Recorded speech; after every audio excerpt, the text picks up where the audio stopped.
pagi, salam sejahtera buat kita semua. Hai, jumpa dengan Ibu Rosita ngajar bahasa Indonesia. Kali ini kita belajar bahasa Indonesia paket B kelas 8. Oke, kelas 8 ya. Dalam hal ini kita menggunakan modul 8 unit 1. Unit 1 itu bicara tentang teks eksplanasi. Nah, kita harus ketahui dulu apa itu teks eksplanasi. Nah, pengertiannya apa gitu ya. Terus pola pengembangan teks eksplanasi itu apa saja, itu harus kita pahami. Tolong disimak baik-baik.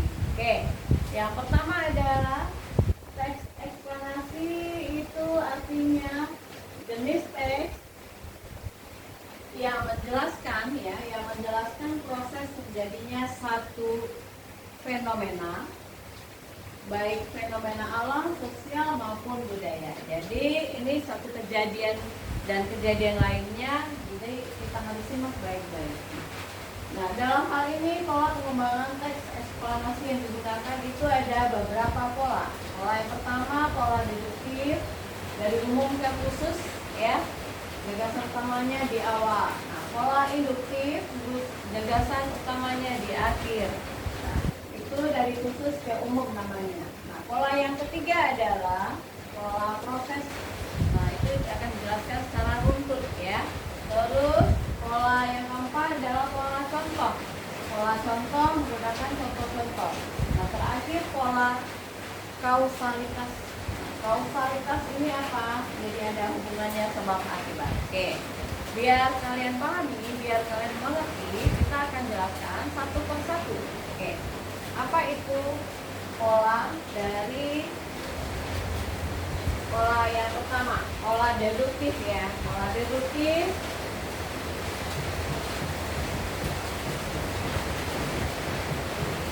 pola deduktif di sini adalah pola yang menyajikan informasi dari umum ke khusus. Contoh, gagasannya itu terletak di awal paragraf, ya, di awal, atau kesimpulannya peristiwa itu diletakkan di awal paragraf. Kemudian diikuti dengan penjelasan lebih rinci. Nah, ini gagasan utamanya di awal. Atau kesimpulannya di awal.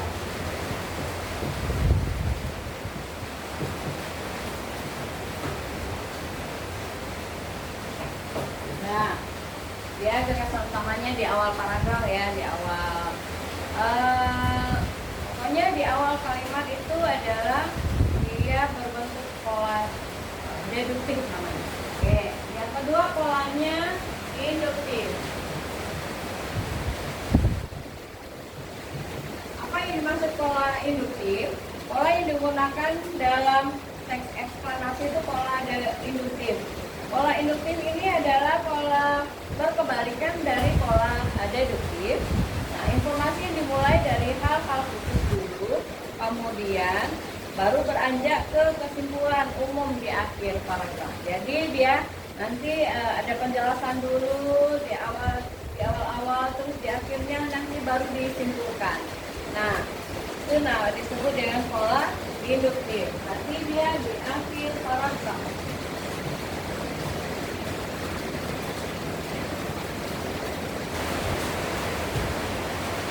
Pola yang ketiga itu adalah pola proses. Nah, apa maksudnya pola proses?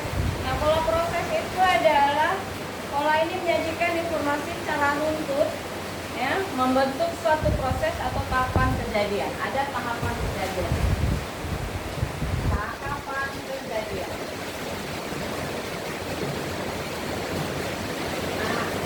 Tahapan kejadian ya. Contohnya adalah menjelaskan bagaimana suatu fenomena yang terjadi dari awal hingga akhir. Misalnya ada banjir bandang. Nah, dari awal prosesnya bagaimana, itu ada runtutannya.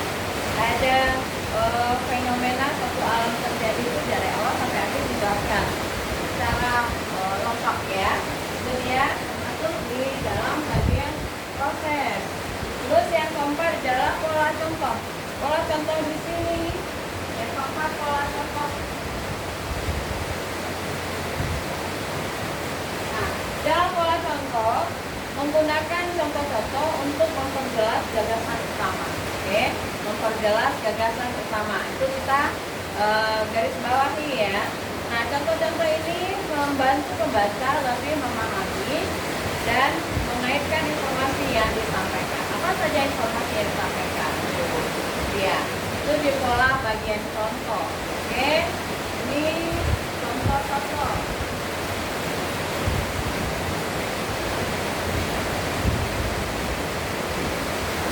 Pola yang digunakan yang kelima ada terakhir pola kausalitas. Nah, kausalitas ya.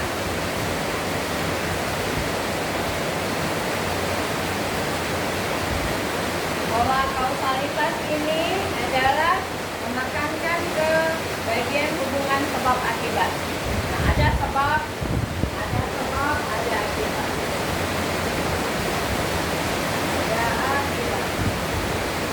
Nah,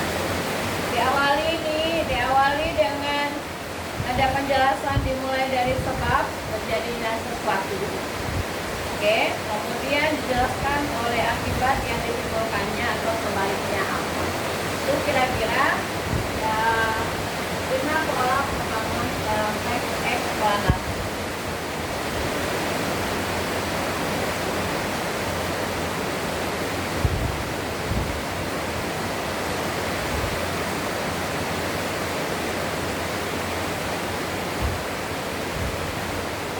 Oke, banyak contoh teks eksplanasi ya, biar kita bacakan sedikit ya isi contoh. Oke, contoh teks eksplanasi pola pengembangan kronologis atau proses. Nah, contohnya gini, pada bulan keempat muka telah kian tampak seperti manusia. Dalam bulan kelima rambut-rambut mulai tumbuh pada kepala. Selama bulan ke-6 alis dan bulu mata timbul.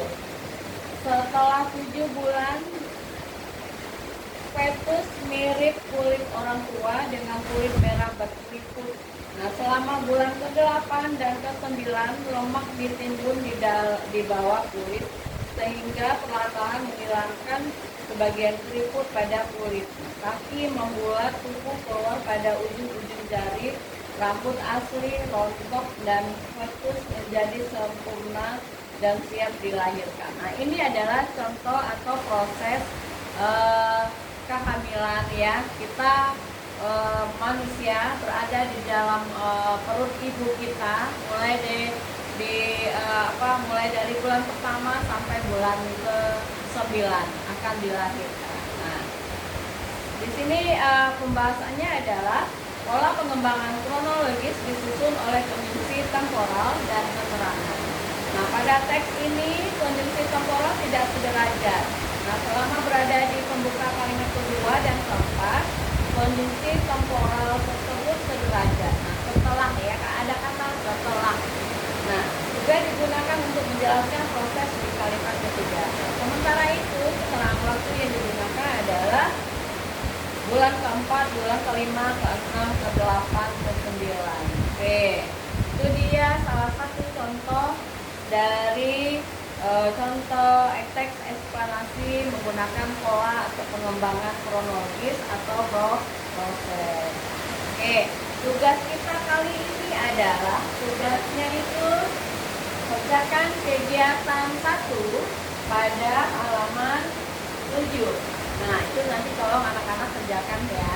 Nanti buka lagi buku paketnya yang modul 8 yang bergambar ini, silakan. Nanti ada tugas di sana di halaman 7, tolong dikerjakan itu dengan baik.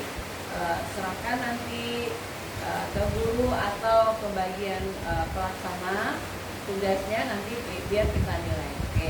Untuk tidak memperpanjang waktu, semoga pembelajaran kita kali ini sangat bermanfaat. Nanti jika ada yang kurang dipahami, baca lagi bukunya, pahami, kerjakan tugas tepat waktu. Terima kasih. Assalamualaikum warahmatullahi wabarakatuh. Selamat pagi, salam sejahtera buat kita semua.